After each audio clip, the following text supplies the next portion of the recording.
Did you ever know what it's like to be loved?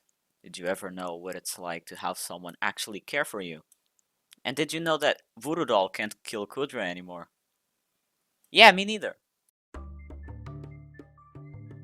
So let's start small and work our way up.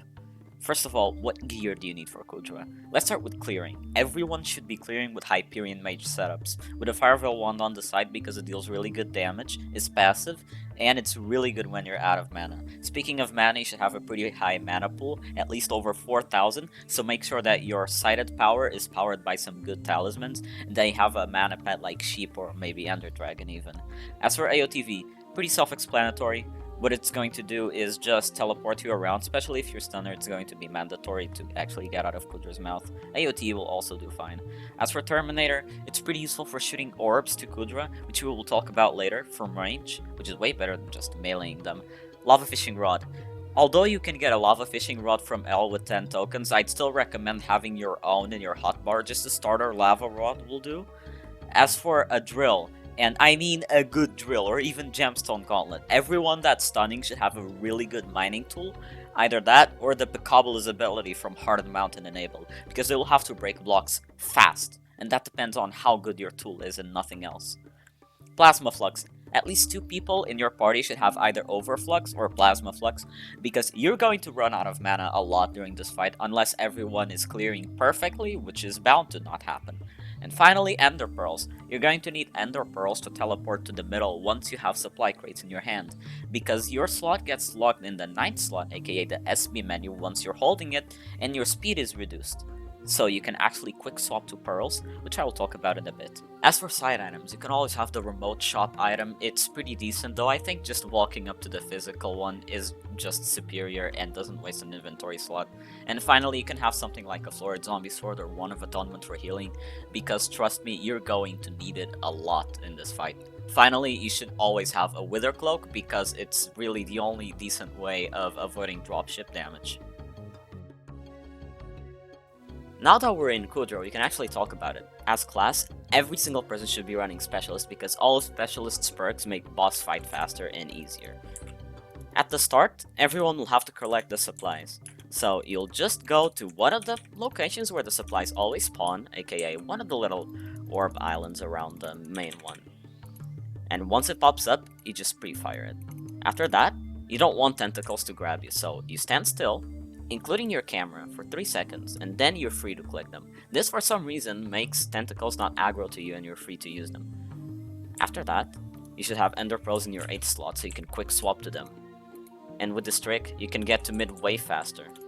The clearer should always place Plasma Flux mid, in this case it's me, and then just clear out the mobs. If mobs accumulate too much, they'll start targeting people actually getting the crates, and they can also kill people very fast, especially in Fiery tier, where they do at least 1/3 of your health as damage every hit. Now we're on to the second phase, where you have to build a ballista. Every single person, assuming they're running Specialist, should get Ballista Mechanic at least 3, and then you just start focusing on building the ballista. As you're building the ballista, you should have another person clearing, aka me again, clearing out the mobs that are around here. They will always deter your progress on the ballista, sometimes even more drastically than tentacles themselves. Speaking of tentacles, they always take 60% out of every single piece of materials that you're trying to build. So make sure that you build it all before another tentacle slaps it. Once it's built, you should all get your respective perks. But wait, who does what? Let's split it into 3 classes, or roles per se, so that it's easier to understand. We will call 2 people the hookers. The hookers should focus on getting power cells from the lava and delivering them to the ballista. Once they have charged the ballista, they should help clear out mobs around the ballista so that the shooter, which we will talk about right now, can actually shoot it. Now let's actually talk about the shooter. The shooter, while the ballista isn't charged, should focus on clearing and shooting balls at KUUDRA. When the ballista is charged, he's going to do his job, which is shooting the ballista right on time. What time? The time that the stunner decides. And here we go, stunner. The stunner, while the ballista is in charge, should also clear and shoot balls. However, once the ballista is charged, he should go inside KUUDRA and start breaking the pods inside his stomach. Then he should signal Ballista Guy to fire, and then finish breaking the pod so that you can damage KUUDRA in the best way possible, and I will show this in a clip in just a bit. Of course, don't take what I just said way too hard, because all classes roles are actually interchangeable. As long as you're focusing on your main role, you can always kind of multitask, and that actually helps the team in case someone that has an important role dies or whatever. The Ballista guy should always get KUUDRA Slayer to the max, everyone else should get Steady Hands to the max. With this in mind, people that are focusing on fuel cells should always pick them up as soon as possible. And then you can just pearl again to the middle. Once you've collected 5 cells, the Ballista will be at 100% charge, and here's where the tricky part begins. One person should get on the Ballista right away. After that, the person that's going to stun should get Human Cannonball, hop into a cannon, and jump straight into KUUDRA's mouth. With their drill in hand, they should get ready to warn the Ballista guy that they're going to stun him. Get the pod to at least 25% HP, and then ask them to shoot. After that, finish breaking the pod and KUUDRA will be stunned, allowing the Ballista guy to actually hit them. Why is it important to time Ballista? Because Ballista takes 3 seconds to actually fire. If you fire Ballista just when he gets stunned, you're going to miss out on 3 seconds of possible damage.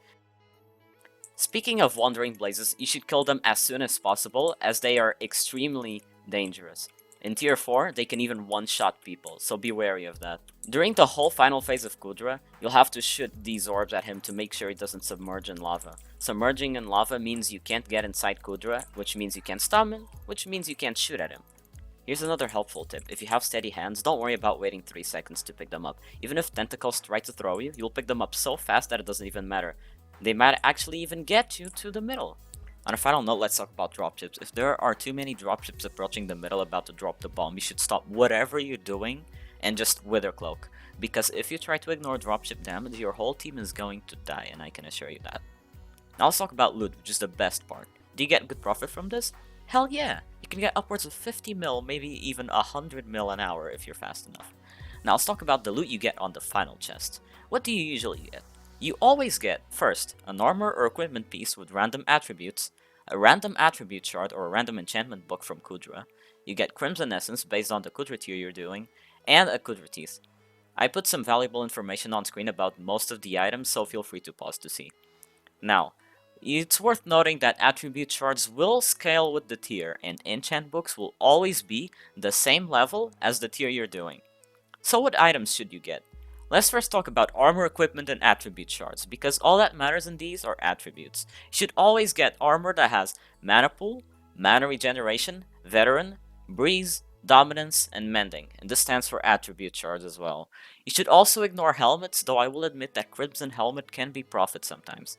If you're looking for the real jackpot, you'll want an Aurora piece that isn't a helmet, with Mana Regen and Mana Pool, which can sell for about 80 million coins. I know. Now, about books.